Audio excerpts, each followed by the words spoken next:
Assalamualaikum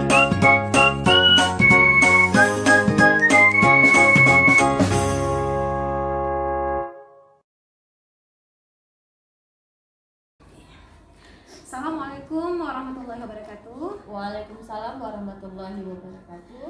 Perkenalkan, saya Fauzia dari SMP Negeri 6 Banda Aceh. Hari ini saya akan melakukan percakapan pra-observasi bersama dengan rekan sejawat saya dalam percakapan supervisi akademik. Assalamualaikum warahmatullahi wabarakatuh, Bu Nurul. Waalaikumsalam warahmatullahi wabarakatuh, Ibu. Bagaimana kabarnya hari ini? Alhamdulillah sehat, tetap semangat. Jadi Ibu, hari ini kita akan melakukan percakapan pra-observasi. Karena percakapan ini akan dilakukan sebelum melakukan observasi nantinya di dalam kelas.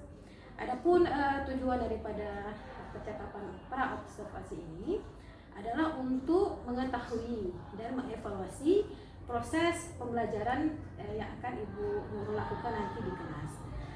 Baik Bu Nurul, mungkin bisa memperkenalkan diri terlebih dahulu.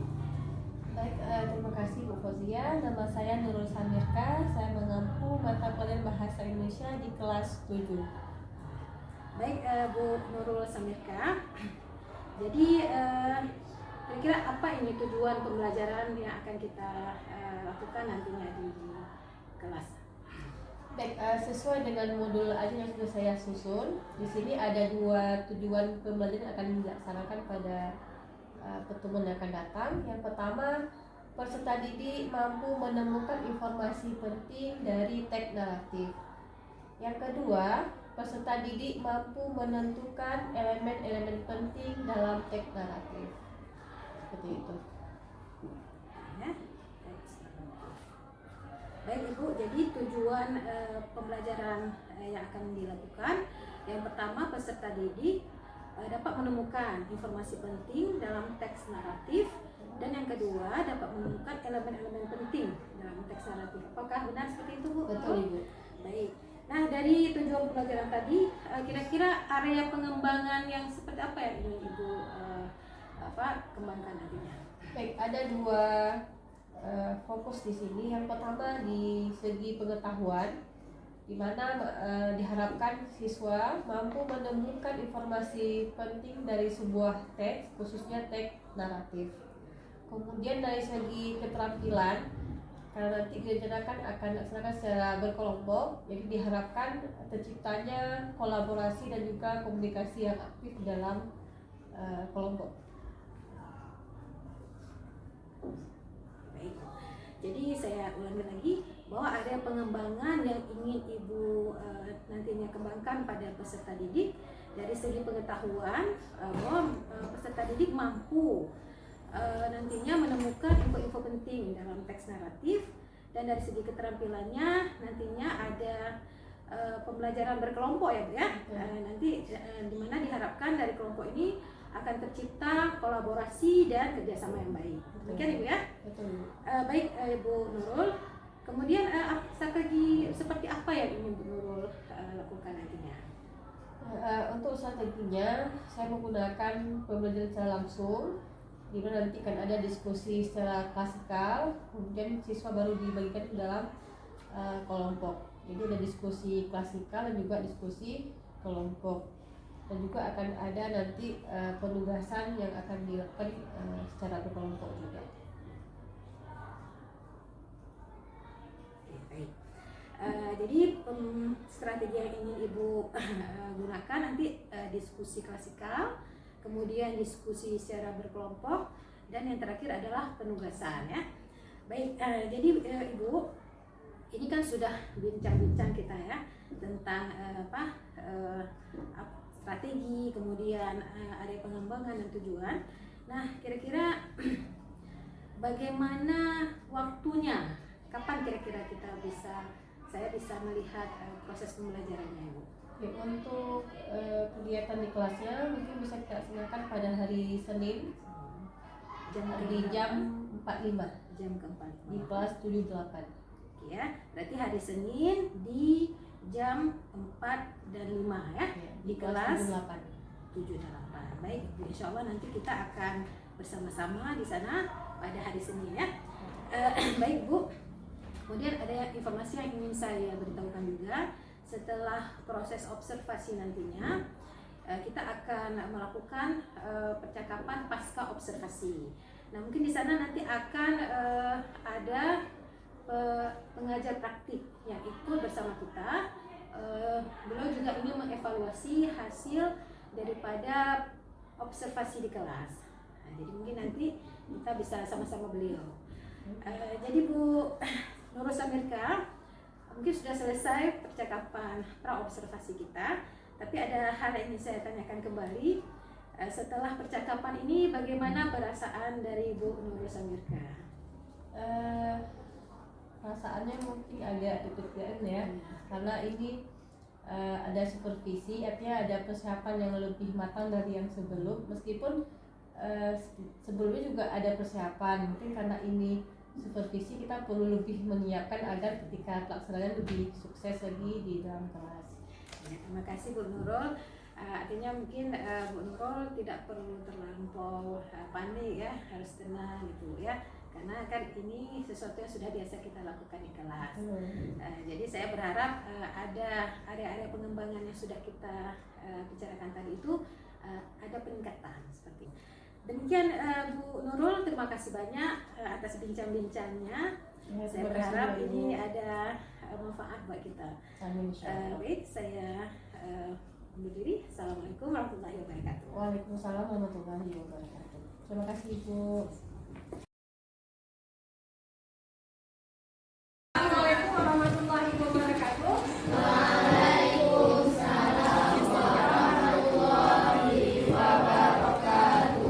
Oke, apa kabar hari ini? Baik. Gimana perasaannya?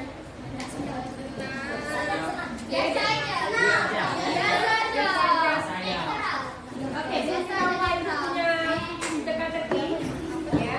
Oke, ada teka-teki. Kenapa kantong PLN itu nggak boleh dengan kantong bank? Kenapa kantong PLN tidak boleh dekat dengan kantong bank? Karena korupsi.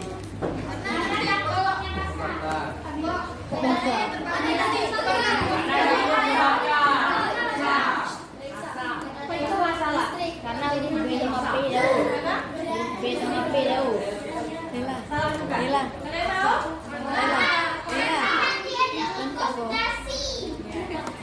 Kalau di bank itu ada cek, kalau di PLN ada cok. Nanti mereka cek, cok. Nah, itu jawabannya. Oke, kita akan masuk pembelajaran sekarang.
Assalamualaikum warahmatullahi wabarakatuh.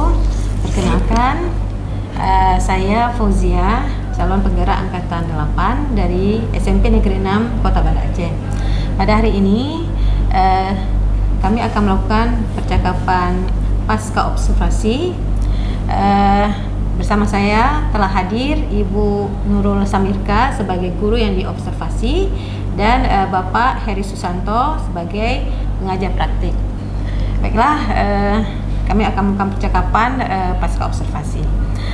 Assalamualaikum warahmatullahi wabarakatuh, Ibu Nurul Samirka. Waalaikumsalam warahmatullahi wabarakatuh, Ibu. Assalamualaikum warahmatullahi wabarakatuh, Pak Heri Susanto. Bagaimana ini kabarnya? Sehat semuanya? Alhamdulillah sehat, Ibu.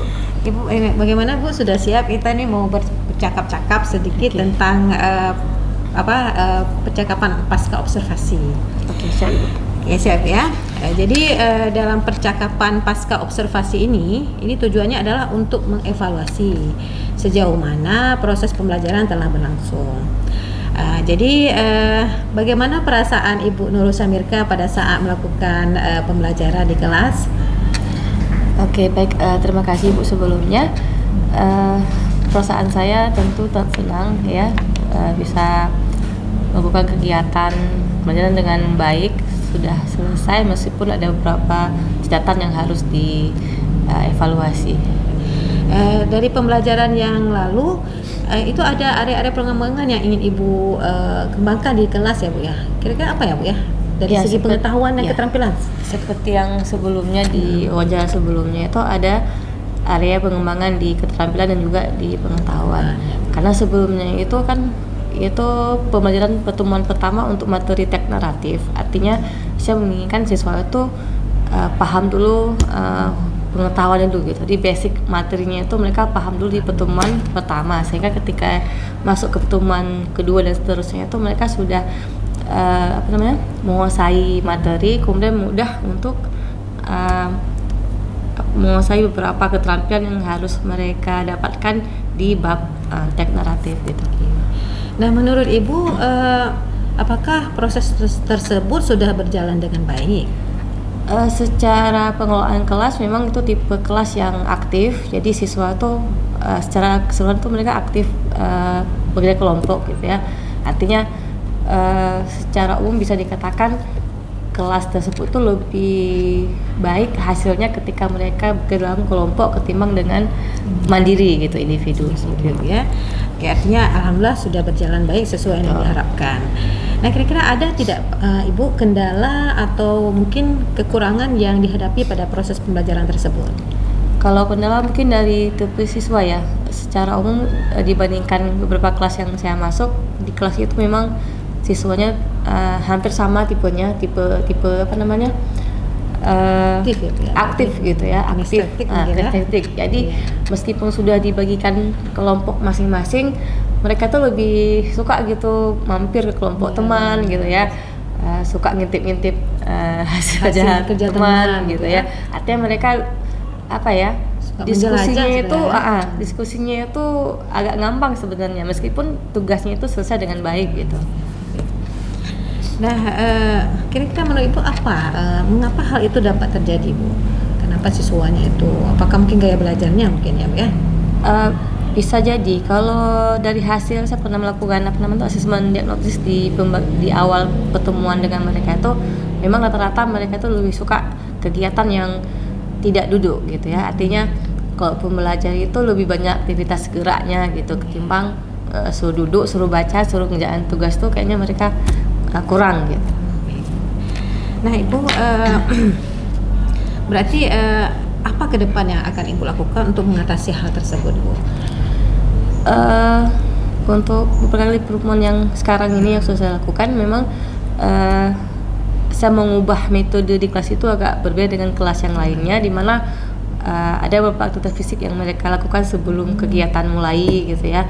Kemudian yang terakhir kemarin tuh saya membuat saya nggak tahu namanya apa gitu ya. Artinya mereka mengerjakan tugas itu dengan memilih. Misalnya saya menyediakan banyak soal di depan kelas di kotak. Nah, mereka akan mengambil satu orang satu mengambil selesai, kembalikan soalnya, kemudian ambil lagi soal yang baru gitu. Artinya mereka harus bergerak gitu. Ada aktivitas fisiknya berarti Bu ya? Iya betul. Jadi nggak bisa kita kasihkan soal ini soalnya kerjakan sampai selesai. Tapi mereka satu ambil soal, satu kerjakan, kemudian mereka kembali ke tempat duduk, kemudian tukarkan dengan teman gitu.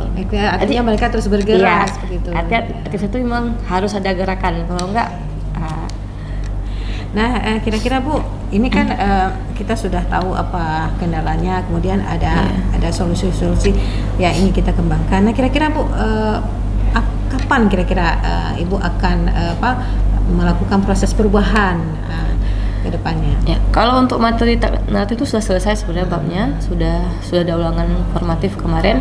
Ini sudah masuk ke bab yang selanjutnya. Nah, di bab yang ketiga, judulnya itu teks prosedur. Secara materi memang memungkinkan untuk mereka tuh punya banyak aktivitas fisik gitu. Jadi saya rasa nantinya tuh akan lebih variasi kegiatan yang tapi tetap yang ditunjukkan tuh aktivitas fisik siswanya gitu. Jadi kapan kira-kira Bu Ibu akan melaksanakan? Untuk kegiatan kelas itu jadwalnya hari Kamis. Hari Kamis ya. Kamis. Oke Bu. Mungkin nanti di proses pembelajaran ke depan itu jauh lebih baik sesuai dengan yang Ibu harapkan. Insya Allah. Jadi Ibu demikian mungkin proses percakapan kita pada hari ini. Saya berharap ada manfaat dari proses percakapan ini, dan atas kesediaan Ibu menjadi guru yang saya observasi, saya mengucapkan banyak terima kasih. Ya, terima kasih juga Ibu atas kesempatannya. Jadi saya bisa belajar bagaimana proses kegiatan di guru penggerak. Terima kasih Ibu. Baik, untuk selanjutnya akan kita dengarkan sedikit masukan dari pengajar praktik Bapak Heri Susanto. Silakan Bapak. Terima kasih Ibu Fauzia sebagai coach dan Ibu Nurul sebagai coaching.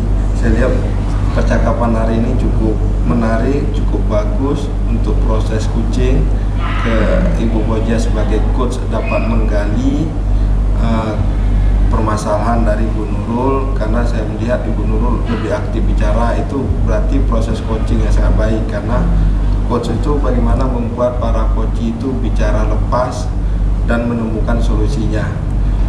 Saya rasa itu aja, tapi secara keseluruhan memang cukup bagus itunya. Terima kasih. Baik Bapak, terima kasih atas masukan dan saran-sarannya. Demikian proses percakapan pasca observasi pada kegiatan modul 2.3 kali ini. Saya Fauzia, TGP Angkatan 8 dari SMP Negeri 6 Kota Banda Aceh, mengucapkan Assalamualaikum warahmatullahi wabarakatuh. Waalaikumsalam warahmatullahi